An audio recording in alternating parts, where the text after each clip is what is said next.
Welcome back to a new Waterwave TV interview. I'm sitting away from the tables because we have a big party on that side of the camera. We have Gold Rose Presents in the building. Yeah, it was good. Yo. Everybody but Brayshawn. Yo. Brayshawn, if you see Brayshawn, he owe you 50 push-ups. Ooh. Why isn't Brayshawn here? Should we out him? He took a little nap. Well, a long nap. I'm gonna give him the benefit of the doubt, man. Well, we don't get to meet Brayshawn today. Me and Ricky, is my twin, we've done a bunch of work in the past, so I know a bunch about Ricky, but we're here to learn about you guys as a group. You guys want to kind of go one by one, your name, what you do, your significance, social security number, email, birth certificate, all that stuff. Y'all can't get my socials. But it's your boy Koozie Kerr. I am a rapper, promoter, you feel me? I do it all, to be honest. Go by Cooley, got him lit, host, promoter, part of Gold Rose. I'm Nino, and promoter, do graphic design on the side. Just be chilling, stand out the way. You ain't gonna say nothing about production? Right. Golly. I gotta always do my brother's intro. This is Nino Powers. He's one of the top videographers. You know, everybody, y'all should know if you don't know. The man for sure. You know, shoot everything for all the biggest, everybody. You know what I mean? But anyway, I'm Ricky Collins, Ricky the CEO. You know, I'm a director, producer, CEO, getting stuff popping out here. What are you the CEO of? You're Ricky the CEO. It's like you I'm just CEO of life everything or I what? touch. I'm the CEO of the Startup Hustle, Packed House Live, New Wave, the label, and more coming. Cool. Yeah, I mean, this is a new setup today. As you were just giving Nino his flowers, he set all this shit up because I didn't have the stuff for tonight. You know, we're shooting on a day I don't normally shoot on, so we didn't have it here. So this is all Gold Rose Presents Productions as well. Yes, sir. So That way. yeah, yep. The Startup Hustle. Yeah, so I know Ricky from Packed House Live, and Nino's always been around him and doing Packed House Live with him. But when he hit me up, he's like, "Yo, I got a group of guys. I'm trying to do an interview with you. You know, we're bringing back this group. We used to throw a bunch of events back in the day." Kind of told me a little bit of story about it. It's before my time, at least in Minneapolis. How old are you again? I'm 26. Okay. So I'm a little, I think I did some research, did a little bit of homework on y'all. Like 2011 is when y'all threw your big bash and kind of, made your name for yourself. And at that time I was, I don't know, in like 6th or 7th grade, maybe. I don't know. So like I'm a little, crazy. I had to learn. He was watching the news. He just saw kids running and shit. So, for the viewers, I'm sure that are watching, they probably remember that time, or maybe, my new audience doesn't know about it. So we want to get there and kind of learn about that. Maybe, do we want to start off with that? Do we want to kind of get a little background on how you guys all met first? Yeah, for sure. Well, we went to high school together. So we went to a school called Dunwoody Academy. It don't even exist no more. It was made just literally. I feel like that school was made Literally for us to become. You know that everything happened for a reason. Because it was open for what, 6 years? And then after If 6 that. years, it was, yeah. We was y'all was the second graduating class. We Yeah, was we the was first second. graduating class of the school ever. So that was crazy. But we met there the first year actually that the school opened. That's when we all met, and Koozie was rapping. I was rapping. Nino was what was Nino? He was just out here. He was just an entrepreneur. He wasn't even a videographer yet. Now I'm thinking about it. That's crazy. We had started our first business there called Head in the Clouds with me, Nino, and Reezy. And we was doing music, and we just wanted to be entrepreneurs. We was just, thirsty, man, to do something with our lives and become something. So, yeah, our school, well, it was like when we moved to North. How many years? That was I got there my sophomore year. So the next year. Yeah. Oh, yeah. So our senior year, we moved over to North High, and that's when everything kind of like came to fruition for real. And I want to shout out Miss Nita Kellogg and Coach Jamel. That way. Big shout out to Because him. they invested in our first party that we ever did was the Zodiac ball, or black and white. Which one was that? It was the black and white party. And we went and got I'm talking to y'all. I'm supposed to be talking to Ricky. My bad. We went and got a ballroom at the Radisson downtown, and had our first party. That's when we knew, it was lit. And from there, it was crazy. So tell me more about the school. So you guys went to a school, only lasted for 6 years. You guys graduated from it, and they were like, "This is just enough. We can't deal with these kids no more." Or like, what's going on? Man, first they changed the name. Like, after our 4 years, they changed the name to, like, I don't even know. Because Yeah, what was it? What city was it in? it was in Minneapolis. Okay. It was in I Minneapolis. feel like I've heard of it. Maybe The just first from building, you. because it was Dunwoody College. It was they made the high school off of Dunwoody College. So then the goal was to get the high school students to go to Dunwoody College.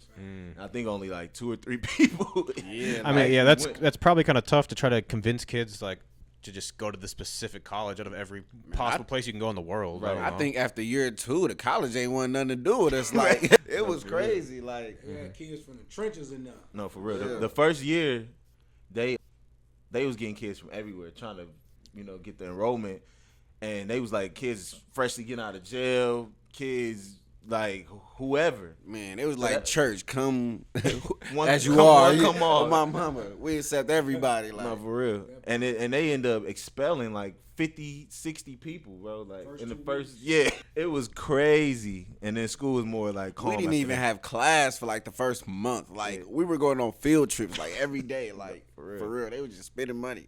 It was crazy. But yeah, that's how we met, man. Dunwoody, shout out to everybody, all our people at Dunwoody. They the ones that really supported us first, I would say. Like, and that was like our first fan base. Even for my music, that was, everybody in school was rocking with the music. Yeah, I feel like when you're doing moves and doing cool stuff in school, that's like the time to capitalize on it if you can. People that rap that are in high school, when you leave, you might only get 1 or 2 more years of those people support because they move on, they forget about you, they got their own shit going on, and they realize that they got to worry about their own life and not just like, oh, this guy that's having fun with his life, I got a stressful life, like I don't got time to support his shit. I mean, dating, like that was probably like that 2010s era. There wasn't as much like social media presence of seeing other people's, people see success online and think that's where they need to be, but they see someone back then, your schoolmate doing something cool, that's like the coolest shit you've ever seen or heard of. That's how it was. Even when I graduated in 2017, that's how it was. Someone has a clothing brand in your school, they like the coolest person in school because they're doing something different. No, that's a fact. Hey, that's what even blew us up. Matter of fact, we would leave our school and go to other schools and pass out flyers and just cause like pandemonium because we was like the first young dudes from the city to do something like that. It was crazy. We still like that, though. That's what's crazy. Like, it ain't even changed, really. It was like we had a lot of ambition. We were all determined. Like every party got to be the best party that the people that came been to. Like that's what we've been all about experience. Every party had a theme to it. We did the Zodiac, South Beach Bash. You feel me? We done threw parties for other people. We done got booked for parties. You know what I'm saying? So we just wanted to give people the best experience and the best experience they have coming to our events. You know what I'm saying? So how many parties did you throw before you threw the big bash that like everyone kind of like, that became this big thing? Black and white. Zodiac. Probably like 3. Okay. We did 3, but the 3 we did was all packed. Yeah. Like we never had. I ain't gonna say we did after all that stuff. We had a couple flops, but maybe one flop. I think South Beach Bash was the only flop. At Aqua. It was cool. That was a flop. So and you were at this point you're doing like, is it just like 18 plus parties? 16 like, plus. 16 plus. And Aqua would let you do 16 plus? Yeah, back that's then, back in the day. Yeah. Jado, that's when Jado and Steve. You probably don't even know about Aqua. Yeah, I mean I know about it, but I've never been there. Oh, okay, yeah. that was a time too.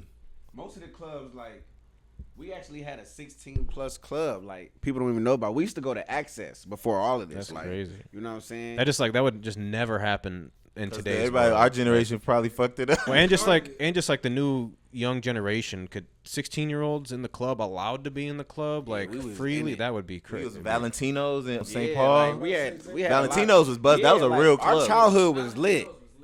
Then they had the stuff in Burnsville, all the phone parties and shit. Like, Yeah. our childhood was lit. Like, for Yeah. real. We used to have to, like, go places to, like, get there. Like, Yeah, because I was gonna ask, like, as obviously you guys are teenagers when you're doing this, so like how you would get by with throwing teenager parties, and it became a big thing, and it was okay, like you said, like the Big Bash, like you had like police presence there as security, and they're like, okay, this is a 16 plus party, like we're gonna allow that and allow a big event. Like I feel like that would just not happen nowadays. Like you can't do like a big party like It's that. kind of because we got we Like, kind of you could took do, like, the an city all-ages by concert. storm. I would say that, like, we were like, other than like Valentino's and Myth and all other their parties, we kind of like took the it was city us. by We was storm. up there with them. Yeah, like- it was like us, and our shit was. We had different crowds, cause it was one dude. What's that dude? The Vance. What's his name? That one white dude. Forget his name. Yeah, you remember Vance, it was Vance. That's Valentino's. Yeah, he had a Yeah. freaking following. Yeah. And we used to come to their parties and just check him out. He had a crazy following, like so. But we was still pulling 1,500 people to our parties, all local, no big name, no nothing. They it was crazy. What do you think the secret recipe was to bringing people? Is it just, I guess, yeah, if you know, what do you think? We just made everything larger than life, man. That was what our specialty was. Just like we doing now, just like we're trying to reiterate and bring that back, to bring that culture back, where it's like we're making everything bigger than what it is. Like we're on a press run for the party. Yeah. Like nobody's doing that type of stuff. So Yeah. that's the type of time we was on. And even the other thing that I think is the real special sauce that I seeing again with this event that we doing now. Come find your boo, November 1st, Halloween party of the year. Y'all need to be there. We back. Y'all know how we do. But anyway, even how we doing with this party is we know how to partner. We know how to collaborate with other brands. Like we got a collaboration and partnership with John Ray. That he coming with the Come Find Your Bop Burger at the party. We got the kitchen coming and doing our food. We got the hookah girls. We got the 2 different DJs, and we make flyers for everybody, and make sure that we try to make it, like we say, bigger than us. So bringing all these different people in, they all talking about it and posting it. Like this is right now the most talked about party in the streets right now. Like in our age group at least. You know what I'm saying? Like everybody's talking about this event, and it's because we make it where everybody talks about it. And I think that's really our secret sauce is the way we partner with people to get stuff out there. You know what I mean? Kind of like today's day and age of going to every school and spreading the flyers. It's collabing with everybody, collaborate posts, making their own flyers so that they're sharing it with their fans. And even one other like marketing thing we did is like the viral thing that went viral on Facebook with the ghost face with the girls. Like we getting all the girls and we've been doing remixing it with our flyers on the wall, and then collaborating with different girls that's dope on social media and doing collab posts on they page. So like that's one thing we always think about is how do we bring other people in and reach other audiences outside of ours, and that's what really started making it bigger than us. So you mentioned the hottest party in the streets, and then you said for our age, is this going to be like a 21 plus, 18 plus show? That ain't our age. We didn't put how do I want to say this? Because I said it should be 25 plus, but we didn't put the event is tailored to 25 plus. Yeah. So yeah, there you go. That's how you say it. For real. So we ain't necessarily excluding, but we ain't promoting to them like that either. We do want a grown crowd, and my idea, because this was my idea to bring us back together, by the way. But my idea with it was to reignite the people that was fucking with us already. Cause they the ones like we had a solid fan base, so like, and they still here. I mean, obviously some people move, but when we putting this out, it's nostalgic to a lot of people where they, I think they want to support us. On the topic of the Big Bash, the news article that's on it about CBS states it was promoted as the biggest 16 plus party in the state, but the party turned violent Saturday night, sending hundreds of teenagers into the streets of downtown Minneapolis. Scroll down a little bit more. It says police called it a mini riot, and one officer got punched in the face. Wow. It's really outrageous when we see that happen, said Ricky Collins. Collins, a 19-year-old, is one of 3 teen organizers of the Big Bash. He says it's a handful of teenagers who are causing the problem. And when we were speaking on the phone about it, he said it kind of got out of hand because people started popping balloons, thinking there was gunshots going on, right? That was Big Bash. So that's Big Bash 2 that you're talking about. Okay. Shout out to Reg Chapman for bringing me on to talk about that, try to clear it up. But so that was different. We got to have conversations about both of them. But that one was that was crazy too. But we used to do what messed us up at that party is we used to do like free for the first 30 minutes. So that's where all the riffraff try to get in in the first 30 minutes. We held the door at Big Bash 2. Oh, we held the door because, bro, we had made such a name. Like, the police was scared to come and be security. It was supposed to be 2. We paid for 2 police officers, and 1 showed up. And then I'm talking to him. He disappeared because the other dude wasn't coming. So we had, and then I ain't going to talk about the other situation. The other situation, yeah, but they couldn't open the doors until there was a police officer present. So that was the issue. So they held the doors.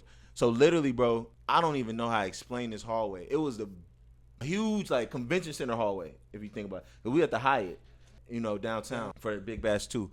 It's a huge convention center type of big ass hallway, long as hell, full. That's our line. Ain't no line. It's a fucking mob just waiting to get into the party. And they was trying to shut the party down. And I told them, like, hey, y'all shut this down. It's going to be a riot. So, and they going to go all through y'all fucking hotel and shit. You don't want that. So. And the Nicollet Mall. Yeah, so I'm like, let us in. So they let us. We had security. We just didn't have the police. So they let us, go. So we brought people in. And it was just, that was the one that we got banned after that. We couldn't throw any more big bashes in Minnesota. So after, obviously, the Big Bash and Big Bash 2 was years ago, and you guys took like a little break from being a group, did your own entrepreneurial things, music, video, promotion, strip club work is what I heard. One of y'all been in, who knows? I don't know if he was dancing or if he was hosting, but hey. But basically what I'm trying to get at is what makes you guys want to come back and do this again? Each one of you kind of plays your own role, has your own thing, got your own experience, what you've done in the past few years. Maybe go around and just kind of say like what you do, what you bring to the table, and what you've been doing, since then. Yeah, shit. I do a couple different things, but we do production for the most part. And me and Nino is like, we still are, but now it's in a different type of scope. But we were, like a production team. We were working with Floyd Mayweather, came the head of marketing and production for the Money team, working with the #1 motivational speaker in the world, Eric Thomas. Traveled all over the country with him, running his stuff. And yeah, man, we just was, doing our video stuff. Still in music, working with Lil James and Quita Lachey, of course. Oh, my glasses talking to me. But Koozie Kerr, a couple other people that we worked with. And yeah, man, we was just outside, man, like crazy, traveling all over the world and trying to make it, shit, at the end of the day. Trying to make it, and the goal is always for the team. Like, no matter where we go, I think it's always about, because we not even just like, we family. This ain't just normal at this point. Like, so it's always for the family at the end of the day. I mean, yeah, we all still stayed in touch with each other too. Yeah. That's the important part to talk about. Like, even though we wasn't as a full group as one, everybody still stayed in touch. Still was going to birthday parties, kids' birthday parties, baby showers, the whole nine. So that's what he mean when he says it's a family. It's not like, we split up and just wasn't fucking with each other. But what y'all niggas doing, man? Shit, I was doing my own events. Yeah. I started dropping more music than I was before. I think like that's when around 2015. That's when I actually started dropping music for real, like becoming an artist. Yeah, that's when I was recording every day. Yeah, but yeah, I was doing that. I started throwing my own events, having my own little shindigs going on. What you was doing, Cooley? Same thing, man. I got back in the. Cooley was in that strip club. Yeah, but he was talking about that's what he was at. hey, but before that though, important. I forget it was an 18+ club with Chris Vaughn, Bray Sean, Cameo. That's what got me back into the clubs. I started working with Bray. I had hit him up, and I'm like, let me get back into the game or whatever. So he took me under his wing. Shout out to Chris. He took me under his wing, and DJ Inferno. Same thing, and that's how I got back into it. And that was probably like a good year before Pyramid Pop, and then I got connected with Pyramid, and it was a wrap after that. No, for real. So, and shit, we came back together because we stronger together. Oh, let's talk about Bray Sean since he not here. Sean Diddy Gibson, 500K Bray. Shit, Many names. Go to Google, look him up. He did a lot of extra shit in that time period, but now he is the CEO of Junk in My Trunk. Shout out Junk in My Trunk, man, the biggest junk company in Minnesota. Rich off junk, man. That's my brother, man. And he Leo. His birthday a day after mine, so we like twin flames. Like he like a crazier. I'm like a calm one, and he the crazy one. And but at the end of the day, like. He just a fucking force. Hey, always on go. He That's a fucking force, and that's always what he add a lot of fire to the team. I mean, that's our brother. He still owes 50 push-ups a piece. It's a lot of push-ups. But so I kind of wanted to get into what you think of the club scene and party scene back when you guys were, at your, when you in your glory days, you could say, compared to what it is now. I mean, we kind of spoke on it where it was a lot more, that younger crowd was allowed in the clubs, and I honestly just think there was something better in the air back then compared to what there is now. But from your perception, maybe like what was your, highlights back then, highlights now, what's not as good as it was, or is, or whatever it may be. Back then, everybody was outside. Downtown was Yeah, popping. downtown was popping on a Friday night. You can go to 4, 5, 6 different spots, and it's all popping. Now, especially within like COVID and shit, ain't nobody really coming outside. They're scared. It's not that safe as it used to be. You feel me? So it's like shit just kind of different now. Shit kind of boring because it's only like 2, 3 spots at most that you can go to. Yeah. And it's like, who just keep wanting to go to the same spot? That gets boring. It gets very repetitive. Like. So you think like a lack of clubs maybe is one of the issues, or is it the lack of what the clubs are doing? Like, people aren't coming out like they used to. Mm-hmm. It's just they're not like. Yeah. And I don't think it's the lack of clubs. It's more so the lack of them putting that experience into the actual party. Yeah. Like a lot of it right now is just like something on this day. So it's just like a reoccurring event. Feels like a club night. I was just it gonna say don't have that. the event space how we did when we was throwing parties. Yeah. And that's what I say too is like, let's lacking creativity. We can't just depend on the clubs to do shit because they set up the same way. You know what I mean? You come in, it's booths. It's just the same shit. It's like, how many times we gonna do that? We did that shit all over the world. It's just the same shit, the same energy. And we just need something different, something more creative. And I think that's up to the promoters. And I would push promoters, now that we talking about this, because I haven't really ever talked as a promoter, but I would push promoters to get out of the fucking club. Mm-hmm. Go book somewhere. Create like how we do. Take something out of our how we do our thing. You know who I love that does that? Is DJ Advance. That's a fact. He creates and curates vibes. It's not just because you're a promoter don't mean you have to go to a club and have to just do the same club ass shit. Go somewhere else. Use your creativity. Create an experience for people that's dope, and it'll take you further and it give people. That's when people want to come. That's why people, I think, too, are drawn to our events is because they know it's different. It's not we offering them something different. We could have been like, oh, we doing our party at Gold Room, or we doing our party we know all the owners of all the clubs. So we could have did it at any club we want to, but no, we don't want. We want to give y'all something different that y'all not used to. Yeah, no, I agree. I think a lot of the clubs are they lack the creativity. Yeah. I don't really go to the clubs as much as I did a few years ago, but as I see like the events being thrown, I haven't seen very many like videos of it looking different in there, or people would be like, oh, wear this type of clothes, and that'd be like the extent of it, or this rapper's coming but nothing else is different. Right. And I don't, and people be acting cheap and they don't want to put that extra money or they go ahead, Kuz. It's to the point where people not even dressing up to go out anymore. Mm-hmm. Motherfuckers going out in white tees, jogging suits. I see some club did a pajama night. I don't know what club that was. Pajama parties is dope. Pajama parties? That's we with that. That's the theme. So that's kind of cool. But I feel like I don't know. Pajamas in the club sounds crazy. Yeah. But yeah, people not even dressing up. When we were doing this, motherfuckers was coming in heels, shirt and tie, like to them events that were being thrown. But even now, like they're not dressing up at all. Mm-hmm. So we're trying to bring that back.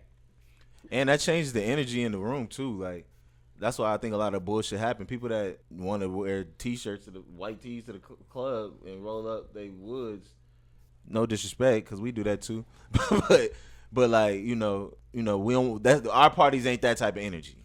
Right. No, that's a fact though. It definitely was a point in time where every club here had a dress code where it was no white tees, it was no baggy jeans, none of that. You couldn't come in there what they were called. I think they're trying to follow that Atlanta thing. Yeah, the urban streetwear. You had to come, a little button up and a little proper, which was, that stopped a lot of the BS too. Yeah, you could wear whatever in Atlanta. Yeah, Atlanta's definitely the South in general. I remember I couldn't you couldn't get into a club with a hat on. 6-7 years ago. You could never even your shirt had to have a logo. No white tees. You feel me? Like button. I think you needed a collar shirt, button up, stuff like that to even get in. Like, it was real strict. I used to have outfits in the car just in case I couldn't get in. Like, you couldn't even wear ripped jeans. Like, it was real strict, especially Alka. J-Lo, you know, like. Yeah, Steve. That was Steve. Steve used to be out. Yeah, I remember times until I like met like the promoters, and they would be like, "No, he's cool, he's fine." And then you get like, "What about the hat thing?" Because I always had bad hairline or just fucking bald or whatever. I'm like, I want to wear a hat if I didn't have a fresh shave, right?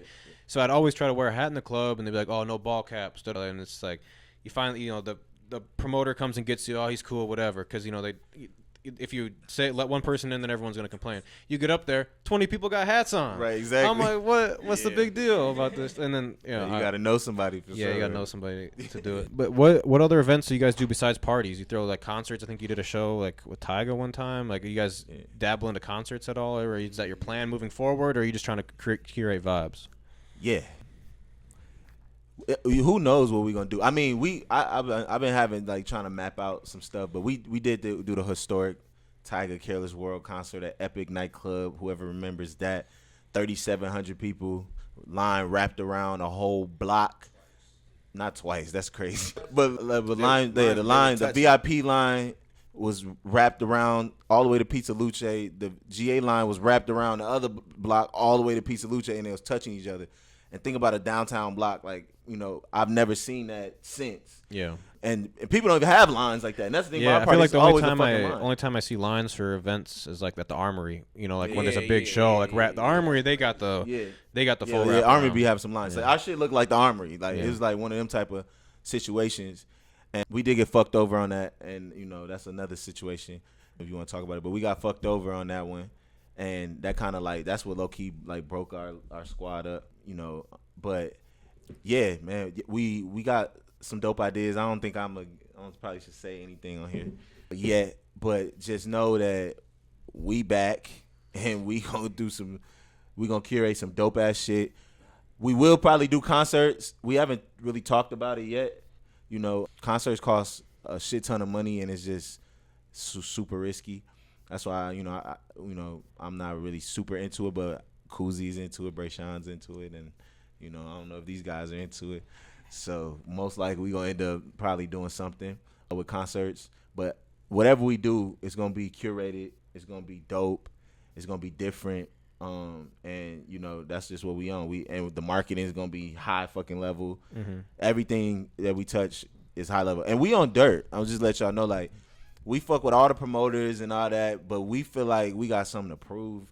We feel like, what I'm saying, I feel like, there's a lot of promoters that it's been a lot of the same promoters. There's definitely some that have came and gone, because they wanted to or whatever, but there's a lot that are still kind of the same ones doing the same thing at the same clubs every Thursday, Friday, Saturday. And I think there is room for someone to come in and be the special event guy, especially if you're going to curate to the older crowd, because a lot of people are doing the 18 plus stuff right now.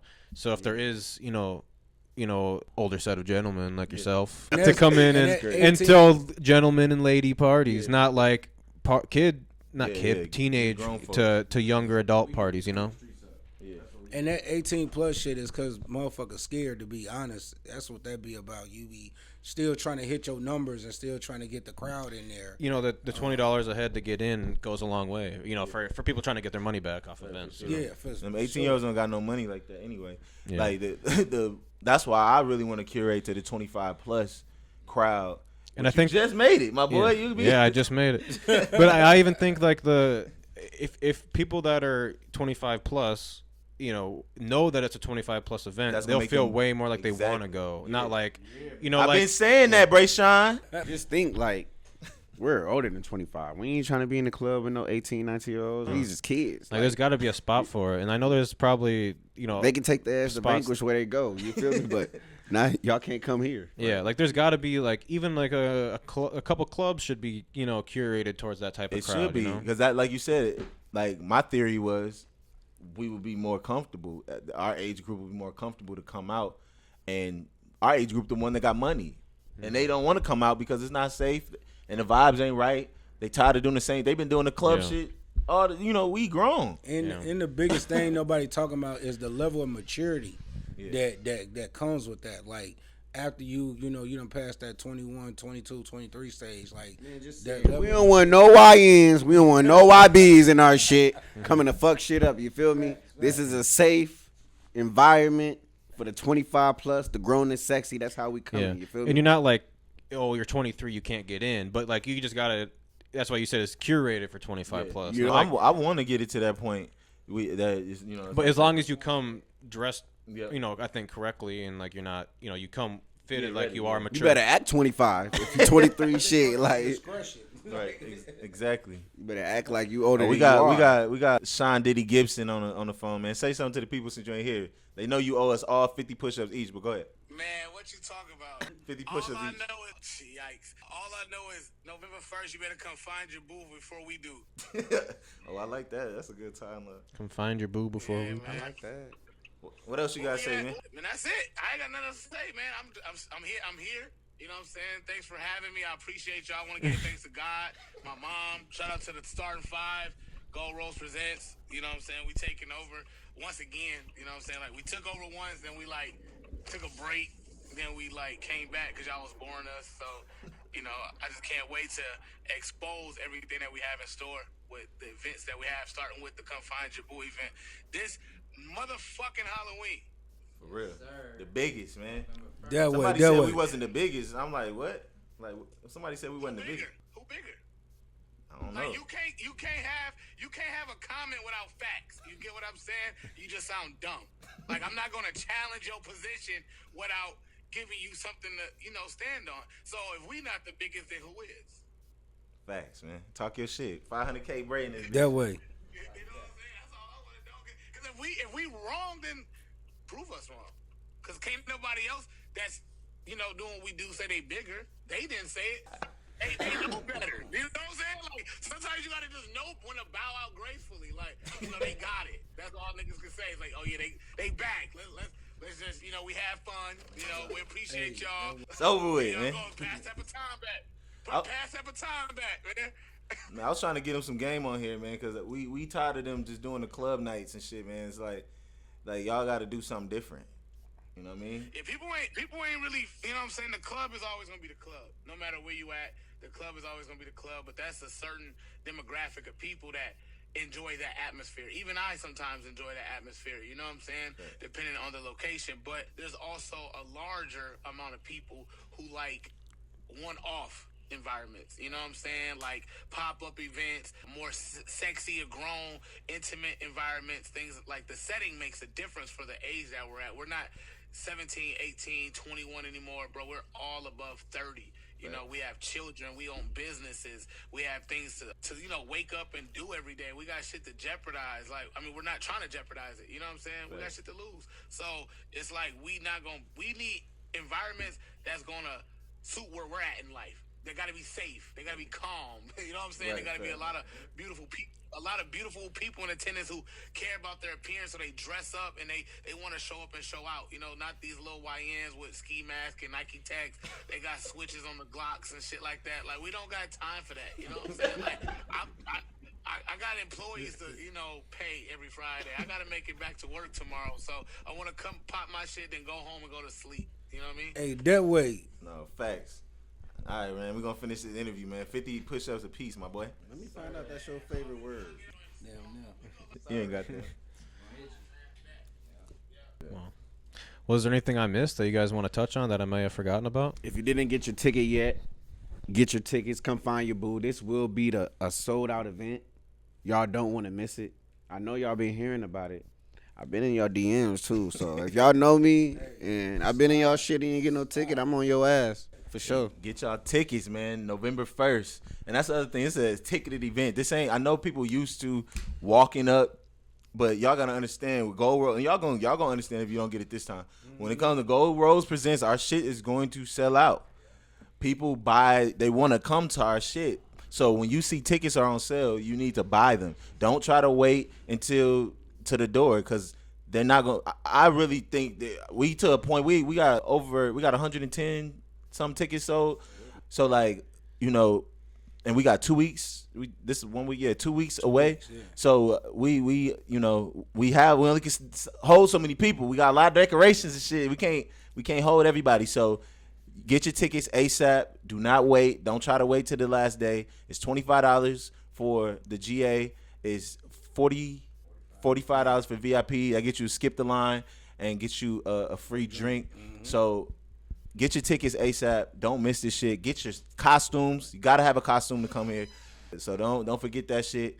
Get your costumes. Come. Oh, we also got a $1,000 giveaway for costumes. So $250 for sexiest costume, $250 for scariest costume, and then $500 for the best duo. So pull up, come get it, man. Come get this money.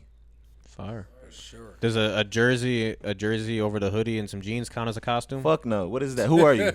Hey Arnold. Get you a costume, man. You need to come add something, man. Don't just put something Motherfucker together. come to my hoodie mellow. Like, get your ass out of here. And be creative, because I've been getting cold ass DMs about the level of creativity that these ladies is trying to pull off. Yeah. So please be creative, be original, and just come out to have a great time, man, and do something. Like, some people done DM me and done told me like this their first time as an adult dressing up in a Halloween costume and looking forward to coming out and doing something. So, Yeah, that's We definitely. giving out half y'all rent. Our party on the 1st. Our party on the 1st. We giving out half y'all rent. Yeah. Stop playing. Come on, Come man. find your boo. Come find your bop. Come pay your rent.